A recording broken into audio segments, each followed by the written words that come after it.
Antes, eu quero agradecer, muito obrigado aí pelo tempo de vocês. É muito importante para mim a presença de vocês aqui na live.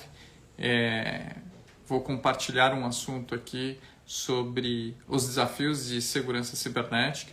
Então, tenho anos de experiência na função, atuando e lidando com segurança cibernética. Eu achei muito relevante trazer esse tema aqui para vocês que me acompanham aqui pelo Instagram, para que vocês também tenham as mesmas informações e de modo que eu possa compartilhar as minhas experiências aqui com vocês, tá?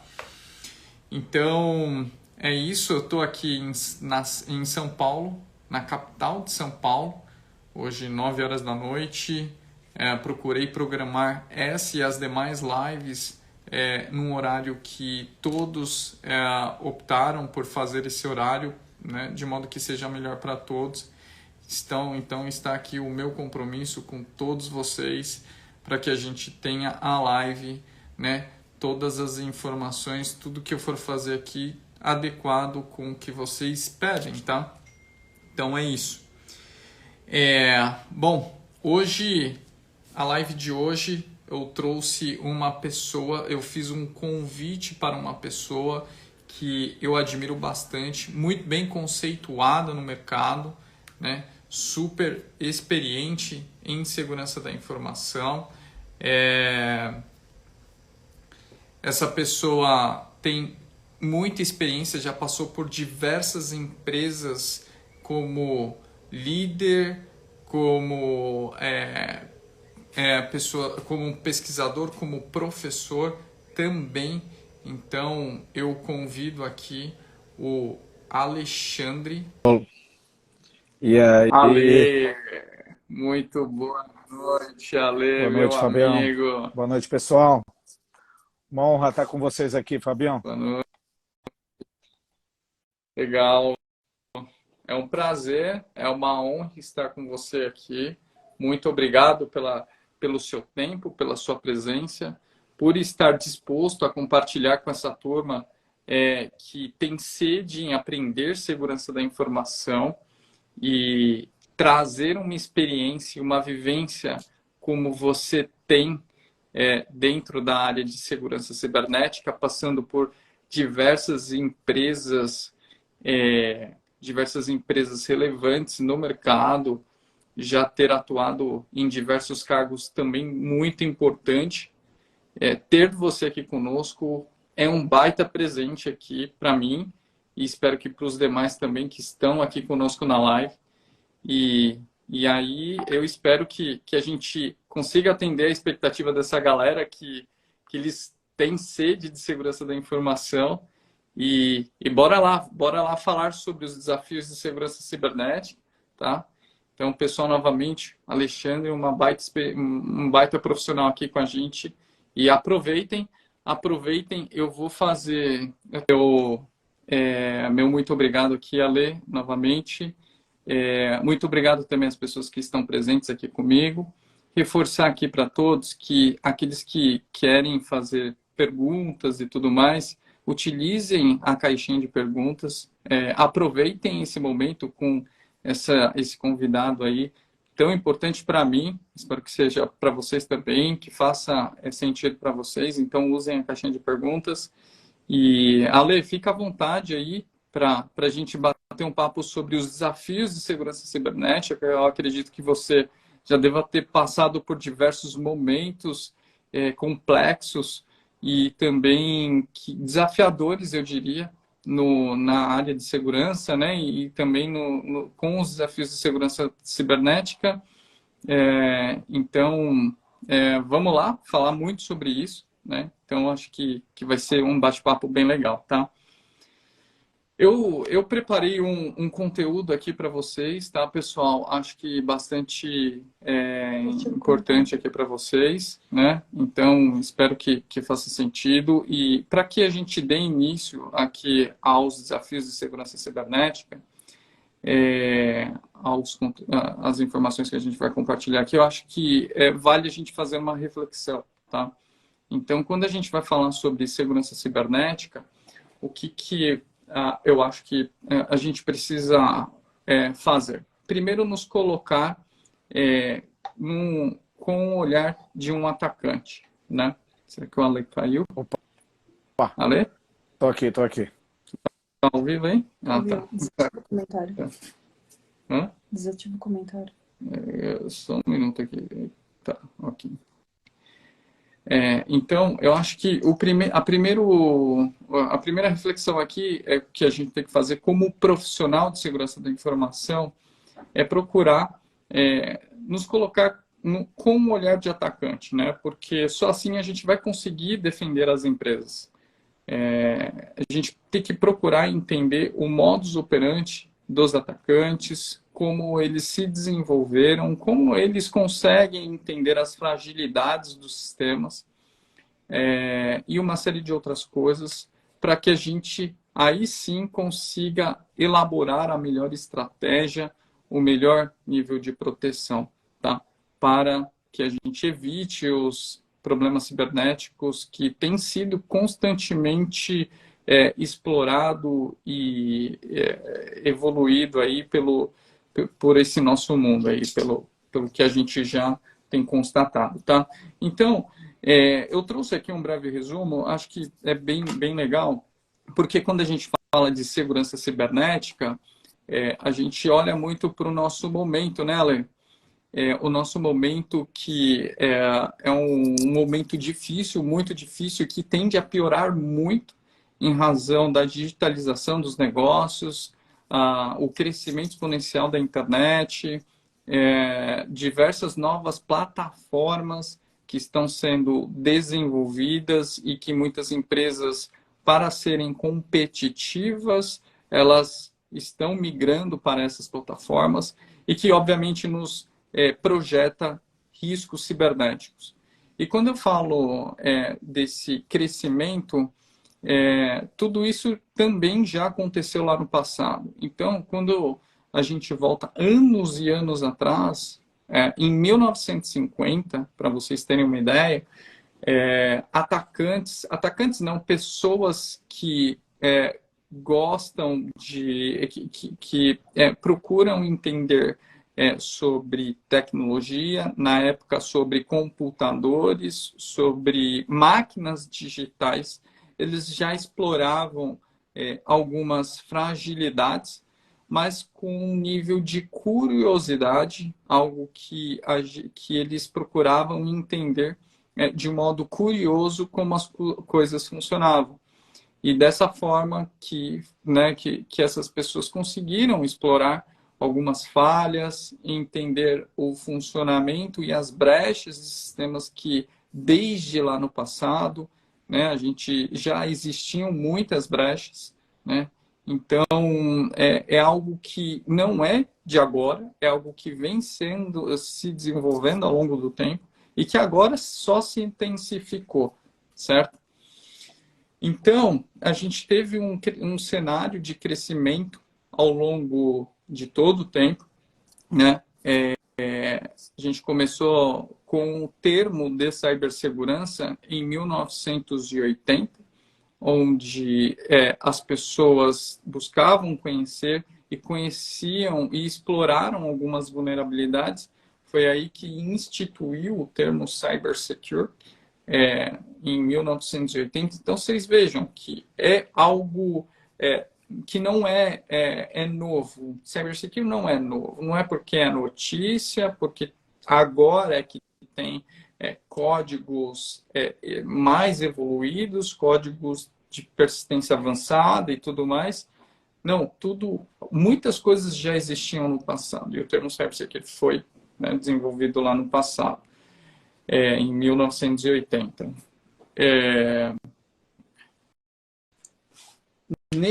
Considerando essa timeline, mais ou menos próximo de... desculpa, gente, aqui realmente estou com dificuldade aqui no suporte. Próximo de 1990 foram que os vírus, os códigos maliciosos que hoje estão em alta, estão explorando cada vez mais os sistemas de computadores, eles começaram a ser desenvolvidos em razão dessas brechas, né, de pessoas que foram conhecendo cada vez mais e mais problemas de segurança, né, os problemas de segurança cibernética, que já tinham as falhas de sistemas e tudo mais, e ao longo do ano de 1990 para frente, começaram a explorar cada vez mais através de códigos maliciosos e uma série de outras coisas. Então, é algo que vem sendo evoluído, e essas ameaças, esses códigos não pararam de crescer e continuaram tendo outras abrangências, eu digo, de modo que pudesse impactar toda a estrutura de uma empresa, os dados pessoais de uma nação. Até aqui no Brasil nós tivemos, né, Lê, um data leak gigantesco, e foi recente, tiveram outros também no passado, mas que expuseram muitos dados de nós, cidadãos brasileiros, né? Então, eu acho que foi bastante importante, né? Está sendo bastante importante esse tema para nós, tá? Então, Ale, eu tenho uma pergunta para você. Acho que agora começa o desafio aqui da live, que é bem legal e bem importante para todos nós. É que você, com uma visão, né, super experiente, e que você, por todas as suas passagens em outras empresas, todo o seu histórico profissional, toda a sua vivência, por tudo que você já passou e teve que liderar frente aos problemas de segurança cibernética, como que você tem percebido essa evolução para você no seu dia a dia, de modo com que você consiga direcionar algo que possa proteger as empresas, dados de pessoas e tudo mais? Como que você tem percebido a evolução desse problema, dos problemas de segurança cibernética? Puxa, Fábio, bom, novamente, boa noite a todos. A gente é apaixonado por esse tema, né, Fabião? Então, falar sobre segurança é um negócio que a gente gosta bastante, gosta de compartilhar experiências, que acho que essa é uma das formas da gente incentivar novos profissionais, né, de alguma forma orientar, através das nossas experiências, compartilhar um pouco desses desafios. Como o amigo colocou bem, o desafio de segurança, o desafio de cyber já vem lá de trás, né? A necessidade da gente proteger os ativos mais importantes da empresa, né? Aquilo que tem valor para a empresa, isso é algo que vem lá de trás, e hoje esse desafio ele é muito maior, dado o cenário que você colocou. O nome bonito que a gente usa na nossa área hoje é o desafio de proteger a superfície que a empresa está exposta, né? Então, a superfície de ataque. Qual que é a superfície de ataque de uma empresa hoje? No passado, essas empresas não eram conectadas na internet, e a forma delas se conectar era através de uma comunicação via modem, via linha de escada. Hoje as empresas estão conectadas na internet. Então, qualquer uma vez exposta, conectada na internet, essa empresa ela está exposta às ameaças ali do mundo. Então, é muito interessante que quando você, Fabião, a gente coloca ali um servidor novo na internet e você monitora as conexões, muitas vezes nem tem o nome, eu nem registrei o domínio, só tem o endereço IP válido. Cara, você vai olhar ali nas tecnologias de segurança, já tem milhares de tentativas de ataque. E se esse servidor não estivesse com o mínimo de controle, né, o mínimo de segurança, com certeza esse servidor vai ser comprometido. E um ponto que você colocou, Fabião, bem interessante, que quando eu entrei na área há mais de 20 anos, eu entrei pensando assim, puxa, que legal, agora eu vou conhecer qual que é a mágica hacker. Né, eu sempre fui apaixonado por essa coisa de invadir. Né? A gente estava conversando, né, Fabião, que na nossa época ali, quando adolescente, você ouvia na mídia notícias do tipo, menino adolescente invadiu a NASA. Eu pensava, caramba, né, um menino conseguiu invadir a NASA, ele entrou, acessou os sistemas, como que ele fez isso? anos depois, dezenas de anos, a gente vê que os desafios de segurança ainda são os mesmos. Assim, os comprometimentos, as falhas de segurança ainda persistem, as principais ainda persistem nas mesmas lá de trás. O uso de um usuário e senha fraco, uso de um usuário e senha padrão, a falta de atualização dos ambientes.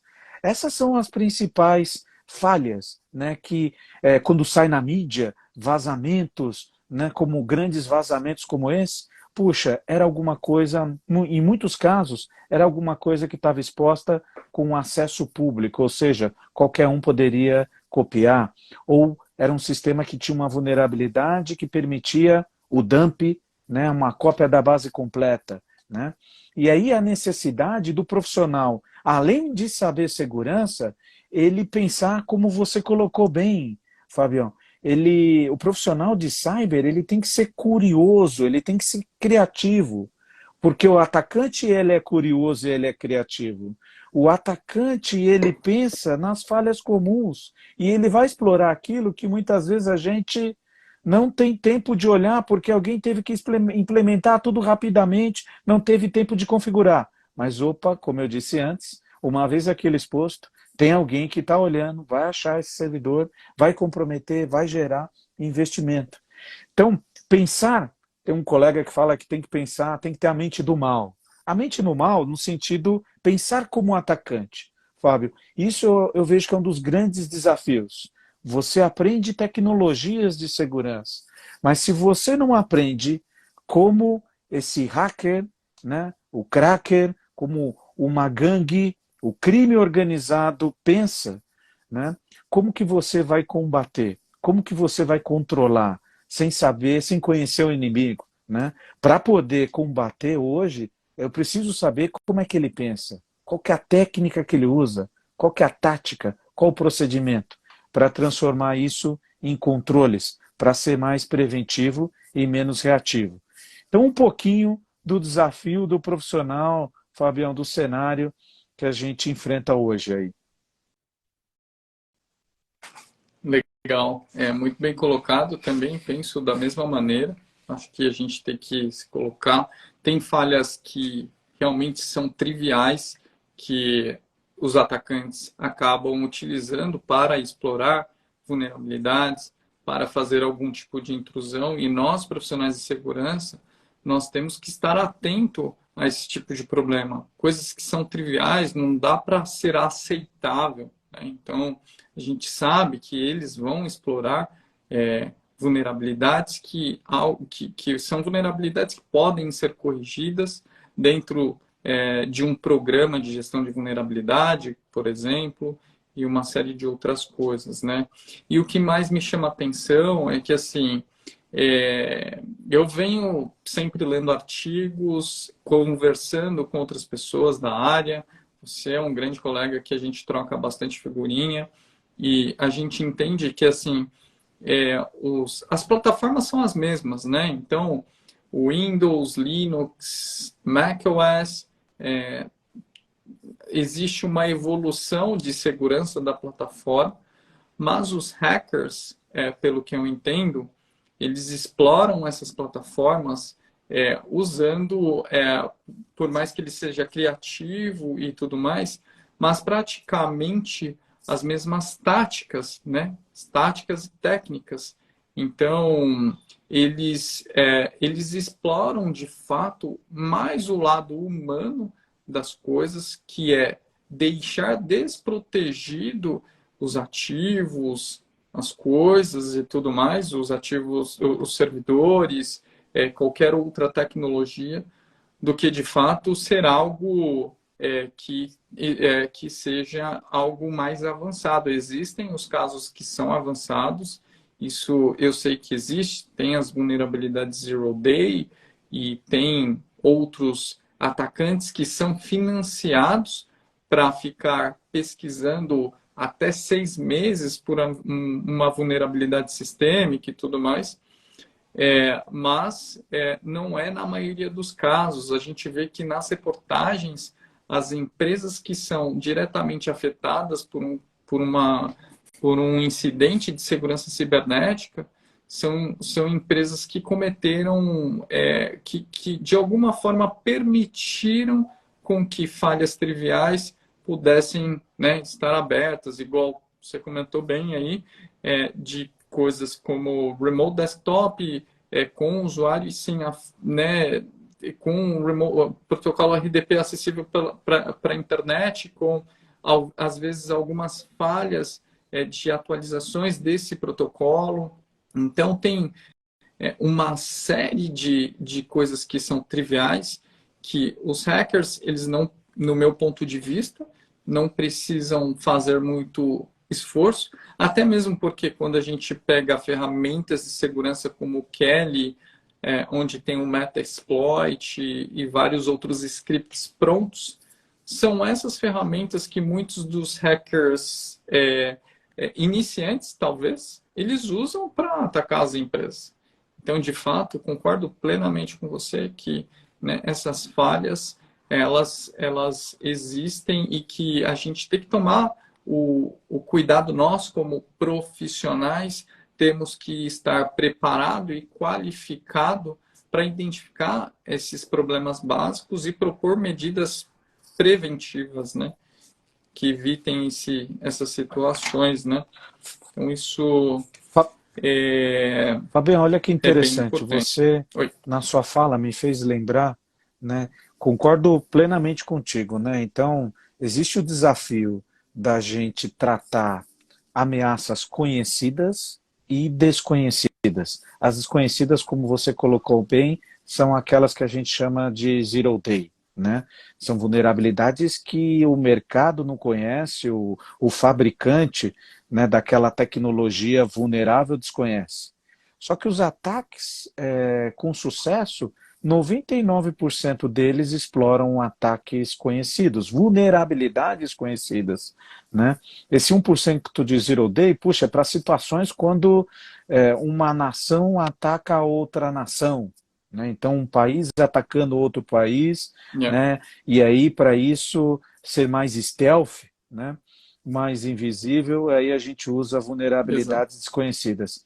E aí eu lembrei também do Kevin Mitnick, um dos hackers mais conhecidos aí, né, que chegou a ser preso e hoje é referência aí, hoje ele é o dono de uma empresa famosa aí de segurança.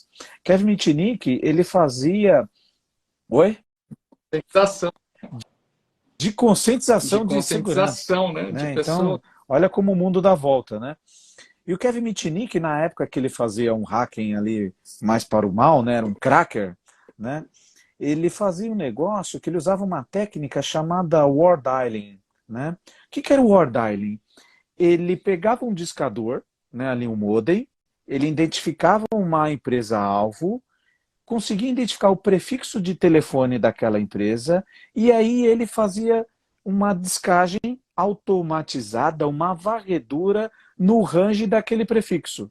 Então o range da empresa-alvo era 5454. Ele configurava o computador dele para ligar do 00 até o 0000 até o 00 até o 9999. E aí o computador ficava fazendo esse scan. Se atendesse um fax, ele sinalizava. No final desse war dialing, ele ia lá e ligava, fazia uma conexão remota para aquele número de fax, porque poderia ser um acesso remoto. E para a surpresa dele, quando ele estabelecia uma conexão, era disponibilizado para ele um prompt, né, ali de um acesso administrativo remoto, sem usuário, sem senha. Hoje, praticamente é feita a mesma coisa. As gangues de ransomware, principal ameaça hoje no mercado, aí, sequestro de dados, né? Muitas empresas são lesadas com ataques de ransomware. Hoje os atacantes, para identificar um alvo exposto, ele vai lá no RDP e faz um brute force procurando usuário admin, usuário admin, senha 1, 2, 3, 4, 5, 6. E para nossa surpresa, pessoal, vários servidores estão expostos dessa forma. Então vejam, essa é a mágica hacker. A mágica hacker é ser criativo para pensar em falhas básicas como essa, explorar falhas básicas como essa, que as empresas pecam e aí os atacantes acabam se favorecendo. Então, Vejam que só a tecnologia evoluiu, né, Fabião? Só que a forma de pensar é a mesma. A criatividade É, de burlar um controle continua a mesma. exato, exatamente. Eles acabam utilizando a criatividade para explorar o Exato, aspecto humano, exato, muitas vezes. exato. Aspecto humano. Porque, exatamente, e utilizam também da criatividade, por exemplo, surgiu uma vulnerabilidade Zero Day, essa vulnerabilidade é registrada na CVE, do CVE Details, e eles constantemente ficam buscando essas CVEs para entender quais são as vulnerabilidades, por exemplo, e ver qual empresa ainda não aplicou o Exato. patch de segurança. Então, veja que eles exploram não só a tecnologia está aí, os fabricantes muitas das vezes têm um compromisso muito forte em atualizações de segurança, porém as empresas têm uma dificuldade por até questões de profissionais para lidar com toda essa situação de atualização constante, de uma série de outras coisas, e aonde os hackers, né, de forma criativa, buscando vulnerabilidades e tudo mais, aproveitam da situação, né? Então isso é algo bem importante, assim. É isso. Galera, vamos lá. Tá fazendo sentido para vocês essa live? O nosso papo aqui sobre segurança cibernética? Se tiver fazendo sentido, clique no like, manda um foguinho aí para falar que o Ale está arrebentando, né? Um cara muito experiente aí, com várias vivências, manda um foguinho aí, a gente, né, vai saber se está fazendo sentido e colocar e compartilhar muito mais informações aqui com vocês, informações que seja relevante, tá? Ale, entrou uma dúvida aqui, ó. Você que tem também muita experiência como instrutor, como mentor também de pessoas, a dúvida é, tá? Estou me formando em redes e estou dividido entre uma pós em cibersegurança ou um MBA. E onde fazer? Isso, Você quer eu, responder ou... assim, sugiro uma pós, né? Uma pós, há várias pós que elas ajudam ali, agilizam, aceleram o seu aprendizado com relação à segurança, né? O fato de você ter feito redes, né, Fabião, é um skill fundamental ali para o profissional de cyber. Costumo dizer que para quem está entrando em cyber, um curso, um MC, aquele curso do o CCNA da Cisco, por exemplo, poxa, esse profissional já sai na frente, porque 50% dos ataques envolve ali um comportamento, uma anomalia na rede. Então é fundamental. Após, aí a gente tem várias pós. Na pós você vai poder escolher uma linha DevOps, uma linha forense, uma linha de resposta a incidente, né? Tem várias universidades aí que tem lá um curso de segurança que acaba focando em uma ou outra disciplina de segurança, né, dado o seu viés. Se você é de redes, por exemplo, você vai se diferenciar na parte de resposta a incidentes, né, na parte de arquitetura de segurança, né? Eu vejo duas vertentes ali que exploram bem essa sua base de redes, né? MBA, cada um chama de um jeito, né? Vamos dizer que após você está falando de uma linha mais técnica, né? O MBA seria para uma linha mais gestão. Tem vários MBAs de segurança que focam nos aspectos de governança de segurança, né? Organização, estruturação, políticas, auditoria, conformidade, né? GRC é o nome disso. GRC, né, Fábio, é um nome bonito disso. Governança, riscos e compliance, tá? Que eu vejo que pode ser algo num segundo momento para você que é de redes. Então, buscar, Fabião, não sei se você tem alguma referência aí de algum curso, alguma pós. O que eu complementaria é que, assim, tem que fazer sentido. E de todos os cursos e as formações que eu procurei fazer, eu assino embaixo as recomendações que o Ale colocou aqui, e eu complementaria que procure que essa pós ou essa MBA, como o Ale comentou, faça sentido para o seu momento atual. Porque às vezes, muitas vezes, a gente está num contexto de trabalho que a gente está olhando, a gente está fazendo, está dentro da nossa operação de trabalho e a gente está mirando daqui 5 anos. Então, vou fazer uma pós agora. Só que se você fizer a pós agora, provavelmente você não vai ter um nível de oportunidade para colocar em prática algo que é tão importante, tanto no aspecto, né, de conhecimento e o financeiro, principalmente, de tempo, e você já está mirando lá na frente.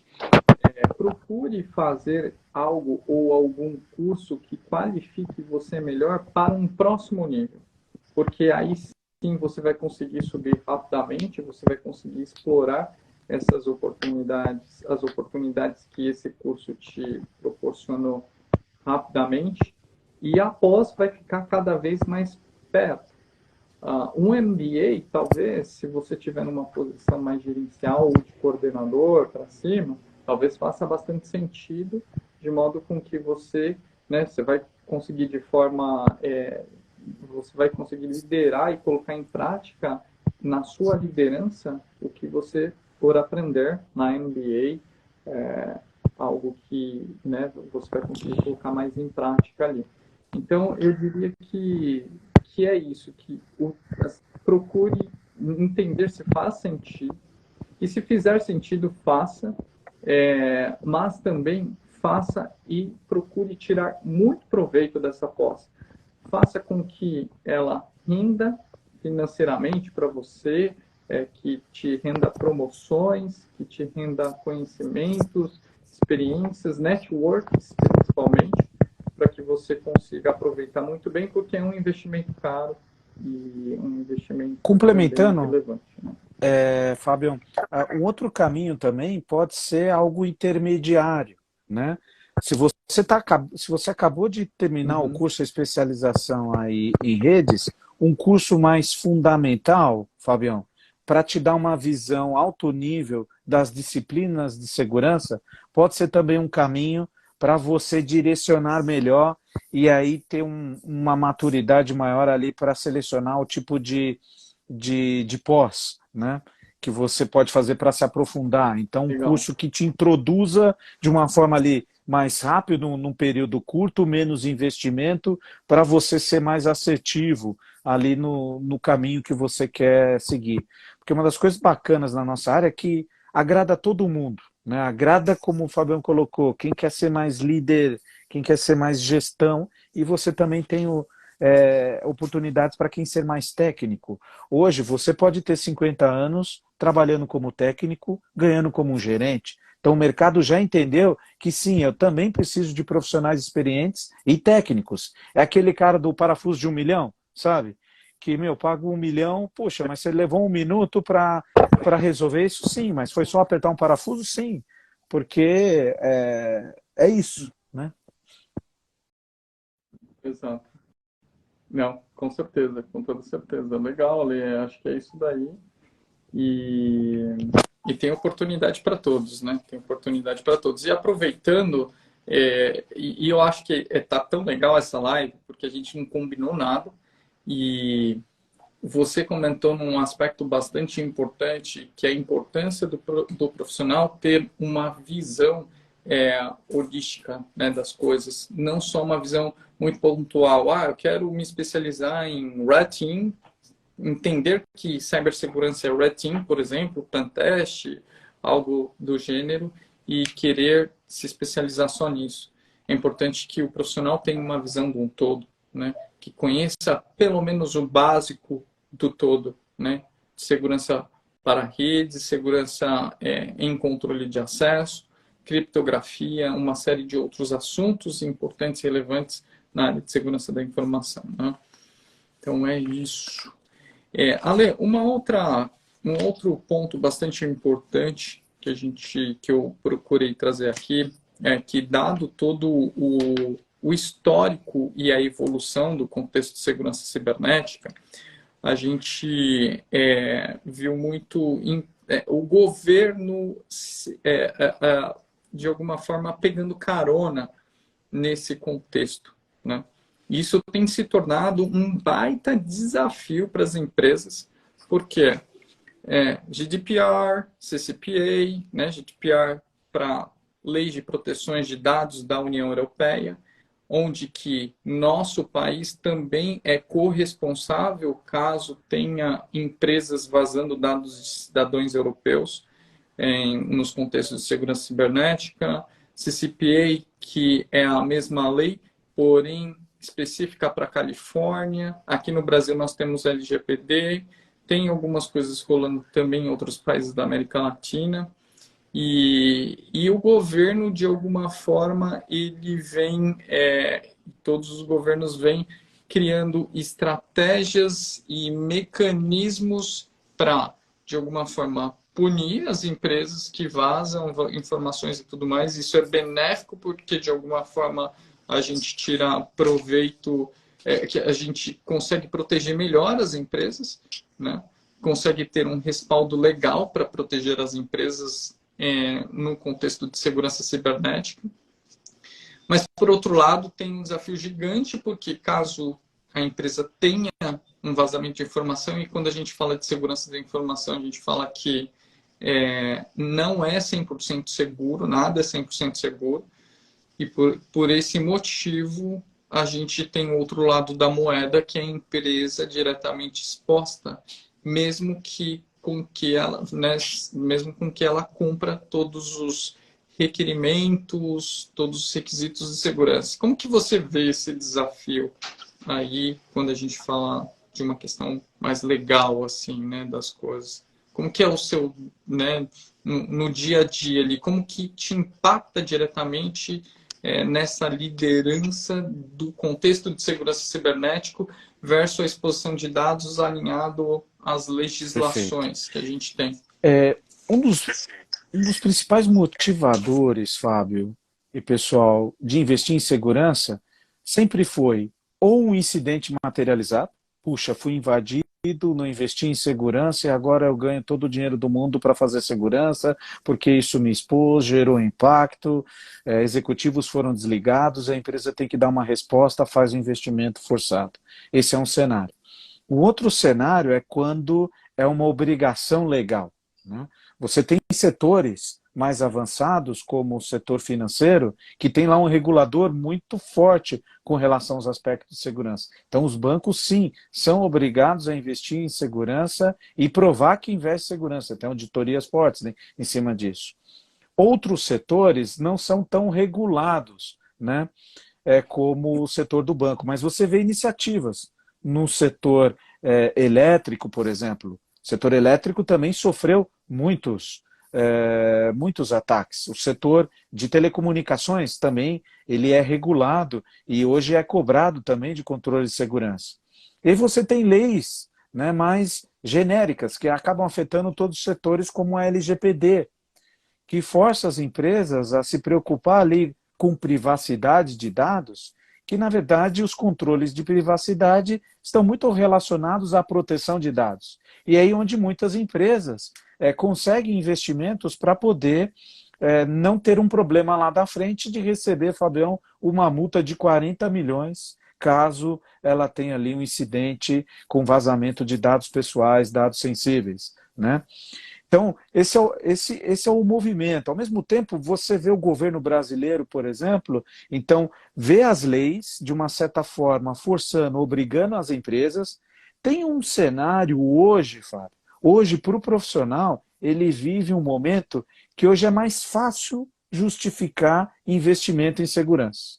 Existem esses motivadores legais, existem essas obrigações, mas hoje, um incidente de cyber, ele sai na Globo. Ele é notícia na Globo. Então, um board hoje, você não precisa justificar para ele que segurança é importante. Ele sabe que segurança é importante. O que ele cobra dos executivos de segurança é Qual que é o plano? O que que eu tenho que fazer primeiro? O que que eu tenho que proteger? Essa é uma disciplina linda da nossa área, Fabião, né? Que é a disciplina de gestão de riscos. Né? A gestão de riscos ajuda a gente, porque, pessoal, é o fim do mundo, tiros por todos os lados, por onde eu começo? É uma guerra. Eu não posso perder Kiev. Mas, cara, algumas batalhas satélites nessa guerra eu vou perder. Mas Kiev eu não posso perder. Toda empresa tem o seu Kiev. E ali você prioriza. Blindou? Aí você começa a ir para os outros. Né? Então, o governo ele ajuda. Uma coisa bacana que eu vejo é que o governo também está se protegendo. Porque o governo hoje também é alvo de cyber. Né? Tem uma questão de desmoralizar, questões políticas, né? Ali, ações ativistas, e pega mal para o governo. Então o governo hoje está investindo bastante. Nessa semana mesmo, foi a semana passada, foi anunciada um órgão que vai ser responsável por todos os incidentes, né, das empresas federais, né, um novo órgão criado para esse propósito. Então você vê várias iniciativas do governo também para ele se blindar, para ele ajudar as empresas, seguir exemplos como na Austrália, né, como nos Estados Unidos, que tem o NIST, a Austrália também, que desenvolve material, né, guias práticos de segurança. Né? Então, eu vejo uma combinação aí do governo se proteger, né, do governo cobrar, né, e a gente vivencia hoje um cenário que está... cyber está na moda, está na onda, sai na Globo. O que falta hoje, Fabião, é gente especializada para materializar cyber, para materializar as proteções. Né? Isso que falta. Gente com conhecimento, com experiência. E aí a gente vê muita oportunidade da gente desenvolver essa turma, Fabião. Legal. Ale, para fechar aqui, duas perguntas em uma. Né? Você, como líder de uma organização muito importante, não só, né, pelo tamanho, mas pela relevância que ela tem no nosso ecossistema, e também, principalmente, uma empresa que é diretamente exposta, né, uma indústria que é diretamente exposta. A gente vê aí né, tem várias indústrias que são alvos de atacantes, e a que você atua é uma delas. Para os profissionais que estão nos assistindo aqui, qual é o profissional, qual é a habilidade que o profissional precisa ter para te ajudar como líder no dia a dia de segurança cibernética? E a segunda é onde que as pessoas te acham nas redes sociais. Fabião, o que eu mais busco hoje são profissionais com a mentalidade de cyber. O que eu chamo mentalidade de cyber é o profissional que ele conhece como funciona a ameaça cibernética, o comportamento da ameaça. Ameaça é tudo aquilo que pode causar dano à empresa. Como é que funcionam esses ataques? Como é que funcionam as principais ameaças que comprometeram lá empresas como Uber, como a JBS, né? Empresas do setor da saúde, empresas do setor elétrico, profissionais que saibam o modus operandi dos ataques para que a gente possa implementar controles para mitigar, proteger o negócio, evitar o vazamento de informações. Esse é o grande desafio que eu vejo, sabe? De contratar, de desenvolver profissionais com essa mentalidade. Profissionais que gostem de estudar, que sejam curiosos e estudem. Né?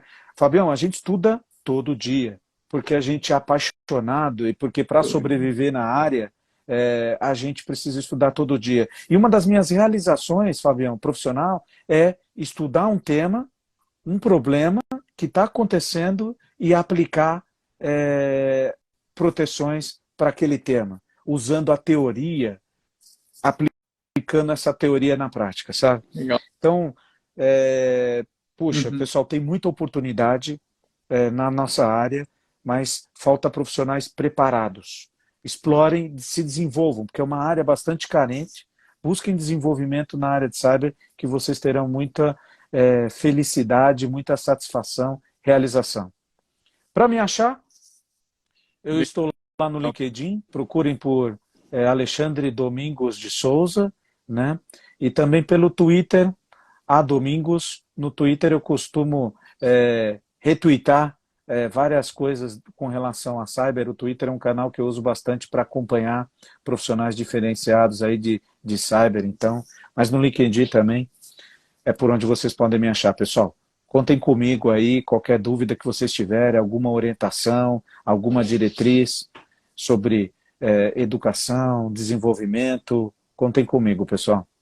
E Fabião, obrigado aí na oportunidade mais uma vez por estar conversando. É um tema bastante amplo, né? A gente ficaria acho que uma vida aqui falando de algo, ainda mais algo que Com a gente é apaixonado, certeza. mas espero ter colocado ali um pouquinho, gerado alguns insights para essa turma que planeja se desenvolver numa área fantástica como a nossa, Fabião. Não, com certeza. Eu que agradeço pela sua presença, pelo seu tempo. Foi extremamente relevante e importante para essas pessoas que estiveram aqui conosco hoje à noite. Eu acho que, para mim, foi uma experiência ímpar. Cada vez que a gente bate papo, né, falando sobre cibersegurança, a gente, bom, aprendo muito contigo.